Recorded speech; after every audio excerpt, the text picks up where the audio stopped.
For this episode of the Dev.Life, we invited Katerina Skroumpelou back on the show to discuss a recent blog article she published about dealing with mental health and depression as a developer or tech professional. Katerina shares her experiences on how she's coped with these challenges in her own life and how she's been able to push through it all to make a successful career filled with many great accomplishments. Don't code to live the Dev.Life.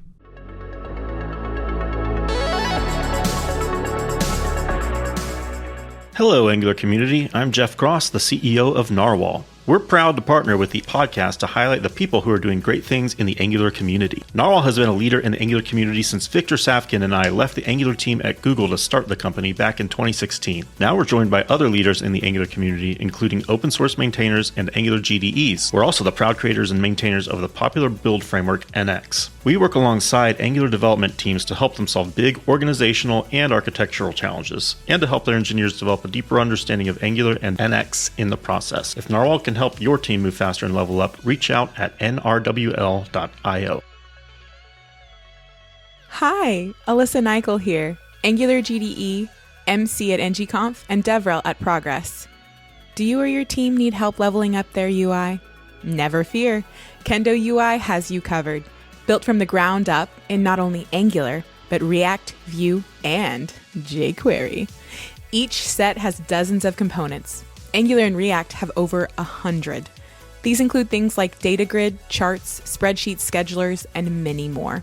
Kendo UI empowers your team to quickly build visually appealing, high-performant, and responsive web apps, no matter your flavor of JavaScript. A consistent look and feel across your apps is mere clicks away, so check out kendoui.com today.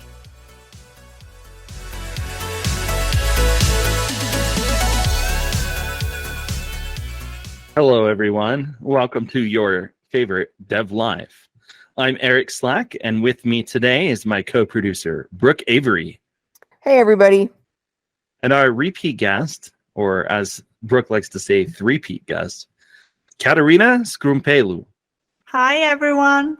Hey, Katerina. We're really excited to have you on the show today, especially because this is a topic that we've been wanting to discuss for a while, and we weren't sure how to approach it. But because of you and your writing and your experiences that you shared, we found a way that we might be able to discuss it with programmers. So thanks for giving us that avenue. And thanks for giving me this space to talk about it. Well, because listeners, the topic we discussed today is really sensitive, and we're just simply a podcast and we're cast members. We're not medical professionals. If you are seeking some help or some advice, our advice is simply opinion, and it's shared experiences. It's not medical advice. So if you need that kind of advice, you should seek out a mental health professional, a qualified medical professional. But hopefully everyone can gain a little bit of insights from this conversation today, and it might spur you to seek some help or to help some others who are in need. So again, welcome back, Katerina. We were the Angular Experience. Now we're Dev.Life podcast. So it's pretty exciting. You get to see us transition. We're here to talk about this really important subject. And that subject is how to manage and work with difficult mental health challenges, including depression and anxiety attacks. But before we get into this pretty deep topic, let's start with a fun, very easy game. This one is one that you haven't played before, even though you've been here twice. I don't think you have. I'm pretty sure you've not played this one. I think we did roundup and lightning questions. This one is called This or That, and it's the simplest one yet. So the rules are, we're going to list off a bunch of topics, and all you have to do is choose which one you like more. So you don't have to explain why either. Just tell us which one you like better. And then we'll circle back on some of them after. So then you can explain them a little bit more. But it's super fun. All right. Feel free. Oh, go ahead, Brooke. Oh, I was just going to say, okay, let's dive into it. So this or that, Katerina. YouTube or Instagram? YouTube. Minecraft or Mario? Mario. All right, 1918 or 2118? 2118. I guess that'd technically be 2118. How are we going to say that? Who knows? 2118. Maybe we'll be speaking a different language by Oh, then. that could be. We'll be speaking Martian or something. Or I'll be underwater. Or well, Oh, I mean, I'll yeah. be dead, but maybe I won't be dead. That would be great. Plot twist. How about in office or remote work? That's a difficult one. I'll say remote. All right. Carpet or tile floors? Tile floors, definitely. Skydiving or bungee jumping? Neither. There. Skydive, I guess. That breaks this or that. She's broken it. Skydive. There we go. All right. Flowers or cards? Flowers. Sweater or hoodie? Hoodie. Climb a mountain or run a marathon? Mountain, definitely. Okay, this is a really deep one. You can never email again, or you can never text message again. That's hard because each one of the two excludes a group of people. Yeah. So I'll say no email. Cool. Well, good job. I guess this was a little harder than we thought. You know, it's simple questions, but they really make you think. They totally do. Okay, I want to go to the 2118. You chose that over 1918. So why would you live in the future instead of going back a little bit?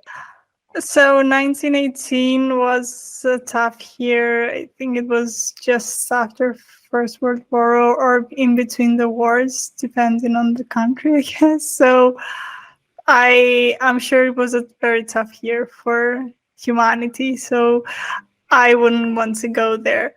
In the future, we don't know how it's going to be. So I would give it a shot because there's a chance it may be better. I love it. I love the optimism. Nice. Maybe humanity's extinct too, and you get the whole planet to yourself. Woo-hoo. There you go. It's Katerina land.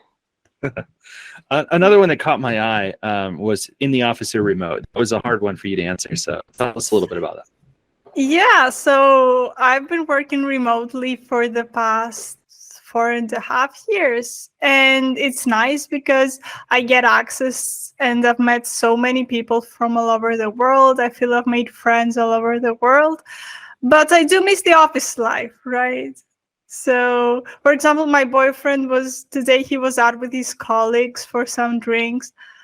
I was so jealous that he was out with colleagues, and I cannot go out with colleagues. And I have to wait for that one conference, maybe that I'll meet someone. So I hear you on that. There's definitely the benefits of like not having to get up and drive somewhere, but yeah, there's definitely that social element of just being able to talk with people face to face. So I hear you on that. Okay, now this was kind of a fun one as well. So you said you prefer flowers over cards. Yeah, that was a random one because nobody ever gives me flowers or cards, to be honest. Aww. Yeah, I don't mind because it's not like, I don't think it's in our culture that much. I don't know. I think you usually gift other things. So like sweets or something else. So it's not really customary to give flowers or cards here, I think. Okay, but of the two, I would prefer flowers because I like flowers. So then what's kind of more customary there in Greece? Because in America, if it's like Valentine's Day or, someone's just trying to be a little romantic, they would, those are pretty much the two most popular things, flowers or cards. So what would be more customary there? I don't know, like an actual gift. Okay. Yeah. Something with real thought behind it. Yeah. Okay. I mean, something like a gift thing. Nice. That's cool. I'll have to remember that for all of my friends who don't live in this country. Yeah, I gotta think about their gifts. Yeah. Let's do one more. So no emailing or no texting. You said that would isolate one group, or exclude one group. So what are the groups? Yeah, I guess like my parents, or actually I do email with my parents. So maybe some friends who don't use email much, or like, yeah, I think parents or friends who don't use email much, they would be excluded from that. And also the somehow text messaging is more direct and more real time. So that would exclude the real timeness. That's true. And imagine too, like, I just think it'd be hard either way, because then if you started messaging people who you normally email, you'd have to sit there and like text out these like Yeah. forever long. Oh, did you ever see that movie called RV with Robin Williams? No. It's like the dumbest movie, but I still seriously recommend it because it's just that dumb that you're laughing the whole time. The whole premise behind it though is that Robin Williams is supposed to be going on like a summer vacation with his family, but he's a workaholic.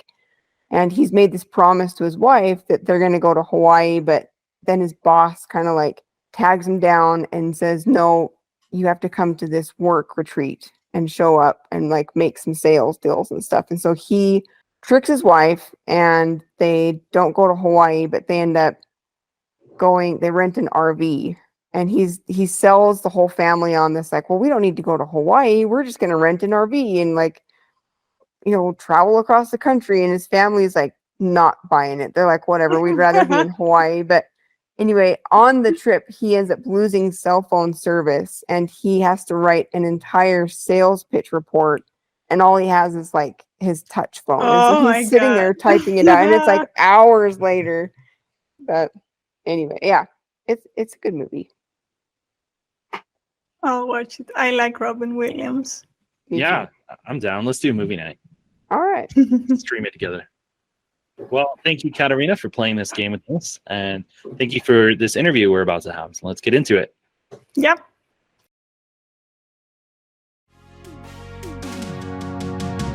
NativeScript is the best framework to address all your mobile dev needs.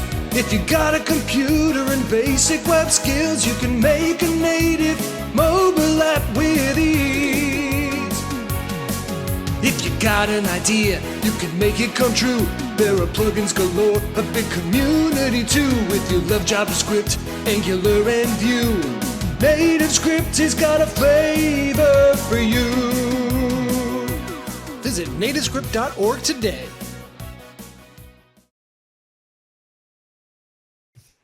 All right, everybody, we are back from our ads. I just want to point out that Katerina actually works for one of our sponsors, which is Narwhal, and we always want to give them a big thanks. You guys are awesome there. We met a lot of the team at NGConf about, I don't know, a couple weeks ago, and that was so much fun. I really just loved, you know, like it's one thing to meet you guys all through camera and see everybody doing your streams and whatever, but it was just so much fun to meet the team. And I can't say enough for just how like down to earth everybody is. So what a cool team to be a part of.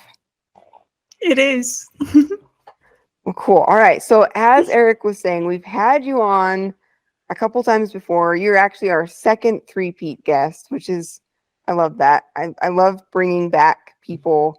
You're someone that we love to talk to. So welcome back.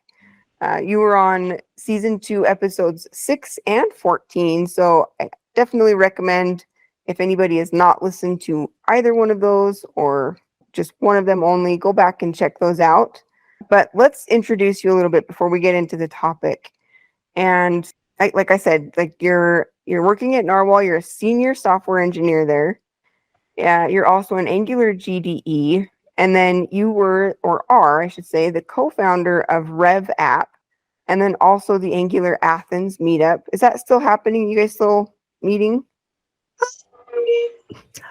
Sparsely, I will say. We haven't arranged anything for this year, but we plan to. Okay. I know it's been hard with COVID, but okay. So that's still happening. Cool. Yep. And then, of course, you are an incredible presenter and conference speaker at conferences all over the world. So an awesome resume.